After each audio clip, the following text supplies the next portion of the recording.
Bryne Omondi, how does it feel to win this Man of the Match trophy?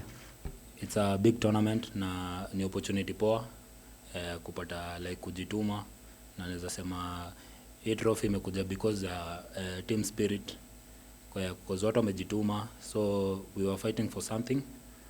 Hiyo ndio naweza sema like imekuwa the motivation. Congrats kwa performance nzuri sana.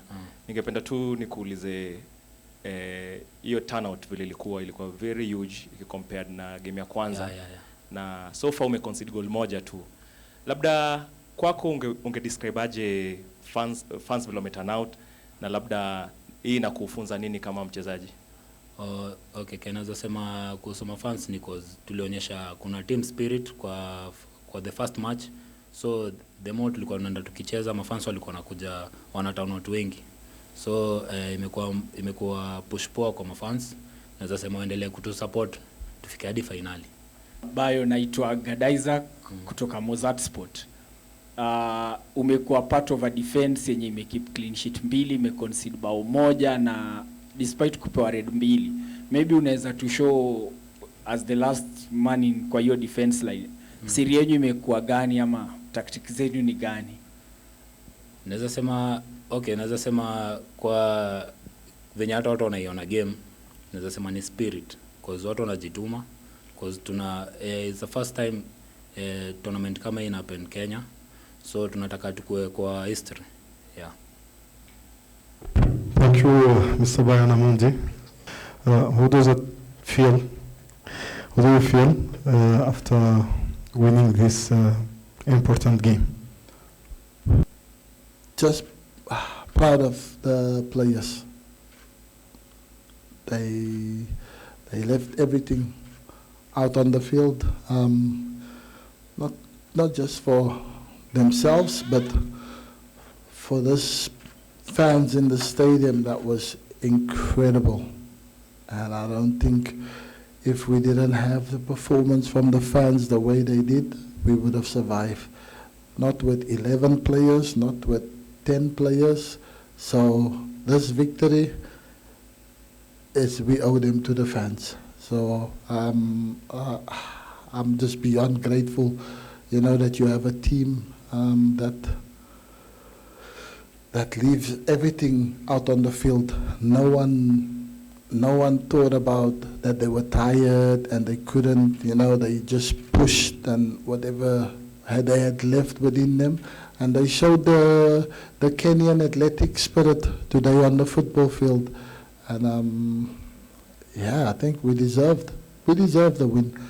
As much as they had 90% of the ball, but end of the day, 3 points was ours. I said to the players, the team that wants this the most is the one that runs the hardest, is the one that's going to put in the foot where it hurts the most. And I think we did all that and they got the reward. Sometimes we are work in progress. We're not perfect yet, but we're working towards being at the level where Morocco was. So we knew we had to play a completely different game than what we wanted to play.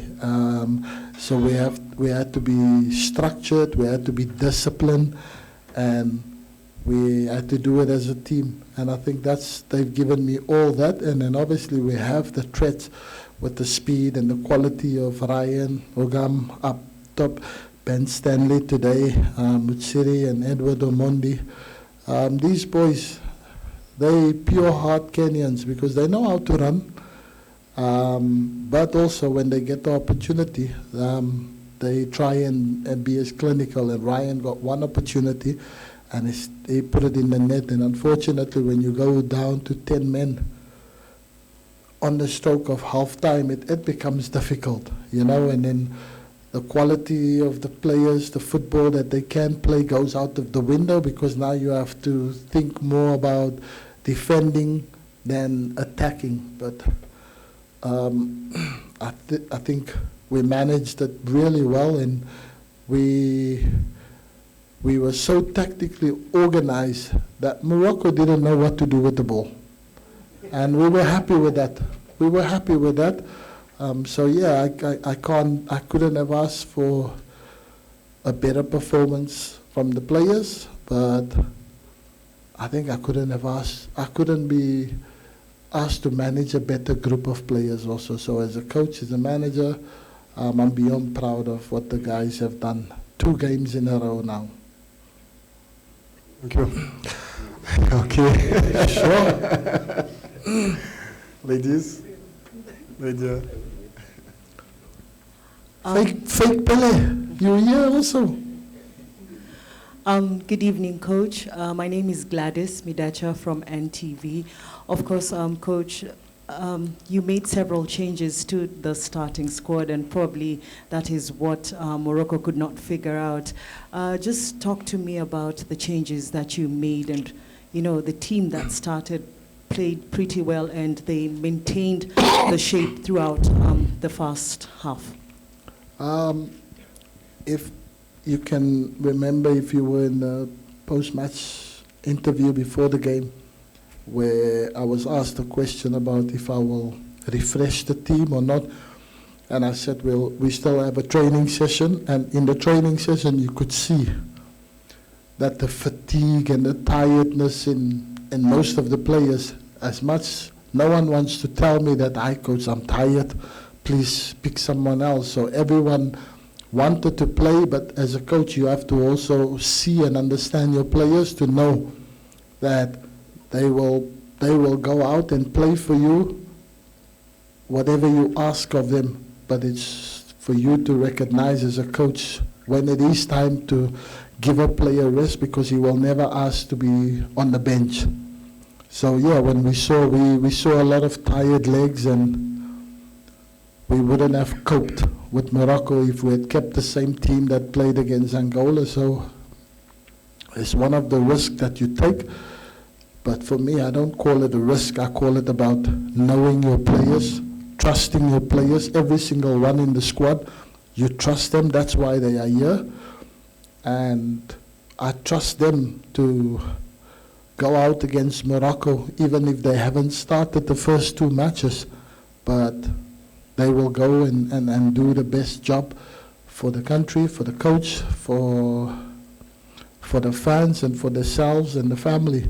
And that's what I got. I got a really fresh team that was energetic, that we could match Morocco. And you saw in the first half, I think we were dominant because we created the most clear-cut opportunities, goal-scoring opportunities. They had one where you say we should have probably gotten punished with the free kick that they take. We kind of switched off for 1 second, and they had a clear opportunity to score from the free kick. But other than that, it was crosses, and which we dealt with perfectly. But yeah, I think our team just had a different edge, and players wanted to prove a point that they wanted to be in for the next game, so they were going to give the performance of their life. So I know I have a squad. Anyone that you put in, they will do the job for the team, and they will do it with flying colors. So I'm very pleased with that. I was able to make the changes that we did and freshen the squad up, and it worked like a charm. It's now 2 games, as you said early on. It's now 2 games, 2 red cards. But then, what I really want to know is, where and how did you really learn the art of, for want of a better word, the dark art of game management? Because in those 2 games, you've managed the games really well. Even under pressure, your team thrived, created chances, and I'm sure lots of coaches will be envious of having their team even play that better with 10 men. So how were you able to learn that and do that? Believe you me, I would rather we finish with 11 men, because we have a decent chance to even explore more. But unfortunately, it's 2 games in a row where today I think was more unfortunate. He went to clear the ball and he completely missed the ball, and managed to catch the Moroccan player on the shin. But accidental. The rules that they came to tell us was, if the referee deemed it accidental, then the player gets away with it, and he gets a caution and a talking.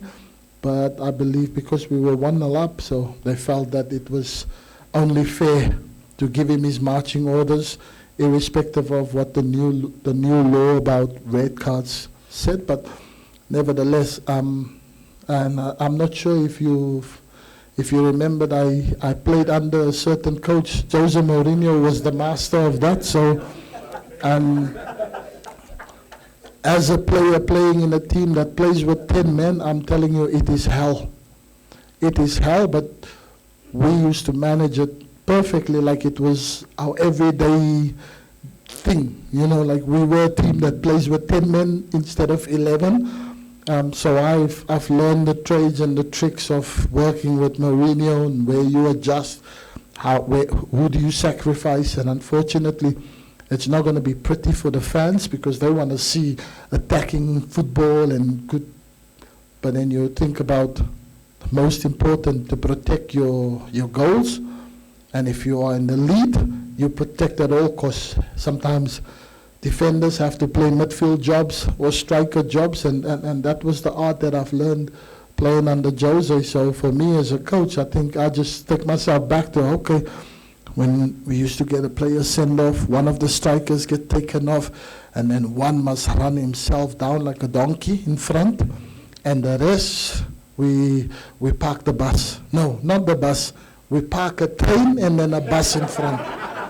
So yeah, that's what I learned playing under Jose. So I guess it comes in handy in those two situations that we had. But I'm praying to God that against Zambia, no yellow cards or red cards, please no.